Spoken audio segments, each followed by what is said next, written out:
9 საათიანი სასამართლო განხილვის შემდეგ მოსამართლე ვიქტორ მეტრეველმა მზია ამაღლობელი პატიმრობაში დატოვა. მან დააკმაყოფილა პროკურატურის მოთხოვნები და მხედველობაში არ მიიღო ჟურნალისტის ადვოკატების არც ერთი შუამდგომლობა. სასამართლოს გადაწყვეტილებას მზია ამაღლობელის კოლეგების, მეგობრების, ოჯახის წევრებისა და უფლებადამცველების პროტესტი მოჰყვა. ავტორიტეტიანი გამოცემების დამფუძნებლის სასამართლო პროცესი 14 საათზე დაიწყო. 38 დღიანი შიმშილობის შემდეგ სასამართლო პროცესს თავად ბრალდებული ჟურნალისტიც ესწრებოდა. სხდომის მიმდინარეობისას ცნობილი გახდა, რომ საქმეში დევს დეტექტივ ვლადიმერ ჩიტაიას მიერ 15 თებერვალს შედგენილი პატაკი. თითქოს მზია ამაღლობელს პოლიციელზე თავდასხმა დაგეგმილი ჰქონდა და ამაზე კომუნიკაციას ტელეფონით აწარმოებდა. ამის საფუძველზე პროკურატურამ ჟურნალისტის ტელეფონიდან ინფორმაციის ამოღება მოითხოვა. ჟურნალისტის დაცვის მხარე მიიჩნევდა, რომ ამ გზით პროკურატურას მზია ამაღლობელის ტელეფონზე შესაბამისად მის სამსახურებრივ და პირად ინფორმაციაზე წვდომის მოპოვება სურდა. ადვოკატების შეფასებით დეტექტივის პატაკი და მისი გამოკითხვის ოქმი არ აკმაყოფილებდა მტკიცებულებათა ერთობლიობის სტანდარტს, თუმცა სასამართლომ მზია ამაღლობელის ტელეფონიდან ინფორმაციის ამოღებასთან დაკავშირებით პროკურატურის შუამდგომლობა დააკმაყოფილა.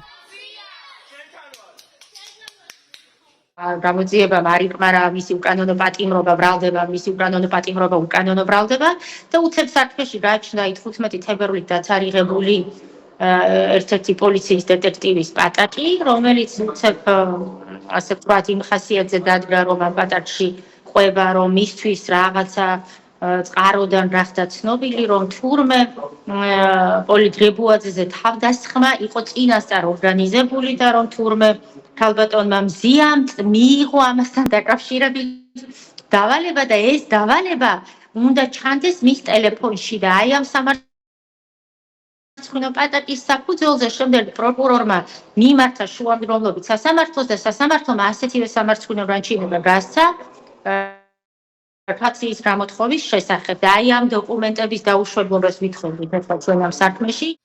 დაცვის მხარე აღკვეთის ღონისძიების პატიმრობის გაუქმებას ითხოვდა.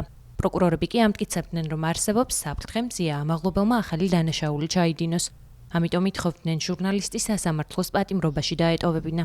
ჟურნალისტის უფლებადამცველების სხდომის დასრულებამდეც აცხადებდნენ, რომ სამართლიანი გადაწყვეტილების იმედი არ ჰქონდათ. ქართული მართლმსაჯულებისგან არაფერი კარგის მოლოდინი არ მაქვს. მიუხედავად ამისა, ჩვენი ამოცანა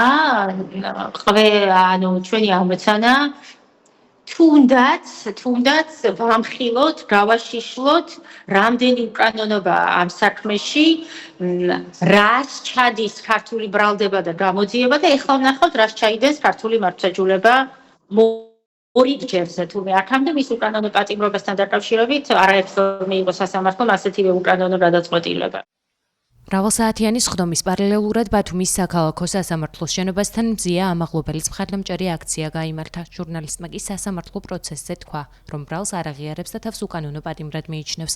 მზია ამაღლობელმა დღევანდელ პროცესზე თქვა ისიც, რომ სჯერა საკუთარი უდანაშაულობის დამტკიცებას შეძლებს.